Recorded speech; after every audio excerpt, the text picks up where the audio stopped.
ಬೆಳಗಾವಿ ಅಧಿವೇಶನದಲ್ಲಿ ಗೋ ಸಂರಕ್ಷಣಾ ಕಾಯ್ದೆ 2020 ತಿದ್ದುಪಡಿಗೆ ಸರ್ಕಾರ ಮುಂದಾಗಿದೆ. ಗೋಕಳ್ಳರಿಗೆ ಸಹಕರಿಸುವ ನೀತಿ ಈಗಿನ ಸರ್ಕಾರದ್ದಾಗಿದೆ. ಗೋ ಸಾಗಾಟಗಾರರ ಮೇಲೆ ಸಿದ್ದರಾಮಯ್ಯಗೆ ಯಾಕಿಷ್ಟು ಪ್ರೀತಿ? ಸೋಮವಾರ ರಾಜ್ಯದಾದ್ಯಂತ ಉಗ್ರ ಪ್ರತಿಭಟನೆ ಮಾಡಲಿದ್ದೇವೆ ಎಂದು ವಿಶ್ವ ಹಿಂದೂ ಪರಿಷತ್ ಗೋರಕ್ಷಾ ವಿಭಾಗ ಕರ್ನಾಟಕ ದಕ್ಷಿಣ ಮುಖ್ಯಸ್ಥ ಸುನಿಲ್ ಆರ್ಕೆ ಹೇಳಿದರು. ಈ ಬಗ್ಗೆ ಮಾಧ್ಯಮಕ್ಕೆ ಪ್ರತಿಕ್ರಿಯಿಸಿ ತಿದ್ದುಪಡಿಯಿಂದ ರಾಜ್ಯದ ಜನರನ್ನ ಉದ್ವಿಗ್ನಗೊಳಿಸಲು ಸರ್ಕಾರ ಪ್ರಚೋದನೆ ನೀಡಿದೆ.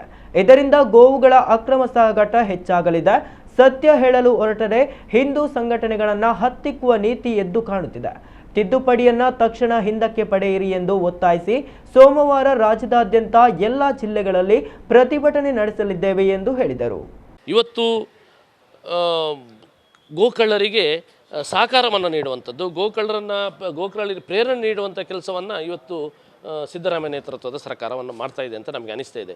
ಯಾಕೆಂತ ಕೇಳಿದರೆ, ಇವತ್ತು ಗೋಕಳ್ಳತನ ಮಾಡಿದ ನಂತರ ವಾಹನಗಳನ್ನು ಮುಟ್ಟುಗೋಲು ಹಾಕಿದ ನಂತರ ಅದನ್ನು ಬಿಡುಗಡೆ ಮಾಡಬೇಕಾದ್ರೆ AC ಕೋರ್ಟಿಗೆ ಹಾಜರುಪಡಿಸಿದ ನಂತರ ಅದಕ್ಕೆ ಬೇಕಾದಂಥ ಒಂದು 10 ಲಕ್ಷದ ವಾಹನ ಆದರೆ ಅದು 10 ಲಕ್ಷದ ಬಾಂಡನ್ನು ಇಟ್ಟು ಅದನ್ನು ಬಿಡುಗಡೆ ಮಾಡುವಂಥದ್ದು ಆಗಬೇಕು. ಆದರೆ ಇವತ್ತು ಆ ಕಾನೂನನ್ನು ತಿದ್ದುಪಡಿ ಮಾಡಿ ತಕ್ಷಣ ಅದು ಬಹಳ ಸುಲಭವಾಗಿ ಅದನ್ನು ಗಾಡಿಗಳನ್ನು ಅಥವಾ ವಾಹನಗಳನ್ನು ಬಿಡಿಸುವಂಥದ್ದು ಕಾನೂನನ್ನು ತಿದ್ದುಪಡಿ ಮಾಡುವಂಥ ವ್ಯವಸ್ಥೆ ಇವತ್ತು ಸಿದ್ದರಾಮಯ್ಯನ ಸರ್ಕಾರ ನೇತೃತ್ವದಲ್ಲಿ ನಡೀತಾ ಇದೆ.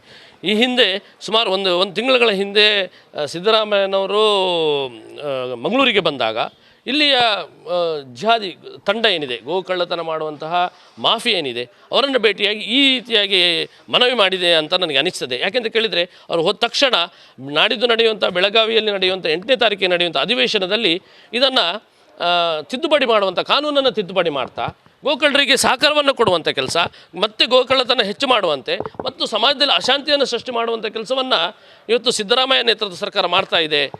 ಒಟ್ಟು ಅಲ್ಪಸಂಖ್ಯಾತರ ತುಷ್ಟೀಕರಣ, ಹಿಂದೂ ಸಮಾಜದ ಮೇಲೆ ಸವಾರಿ ಮಾಡುವಂಥ ಕೆಲಸವನ್ನು ಇವತ್ತು ಸಿದ್ದರಾಮಯ್ಯ ನೇತೃತ್ವದ ಸರ್ಕಾರ ಮಾಡ್ತಾ ಇದೆ. ಒಟ್ಟು ವಿಶ್ವ ಹಿಂದೂ ಪರಿಷತ್ ಇದನ್ನು ತೀವ್ರವಾಗಿ ಖಂಡಿಸ್ತದೆ ಮತ್ತು ಇಡೀ ರಾಜ್ಯಾದ್ಯಂತ ಎಲ್ಲ ಜಿಲ್ಲಾ ಕೇಂದ್ರಗಳು ಇದರ ಬಗ್ಗೆ ಪ್ರತಿಭಟನೆಯನ್ನು ನಾಡಿದ್ದು ಸೋಮವಾರ ದಿವಸ ಮಾಡಲಿಕ್ಕೆ ಹೊರಟಿದೆ. ಎಲ್ಲ ಕಡೆ ಜಿಲ್ಲಾ ಕೇಂದ್ರ ಈ ಪ್ರತಿಭಟನೆಗಳಾಗುತ್ತೆ.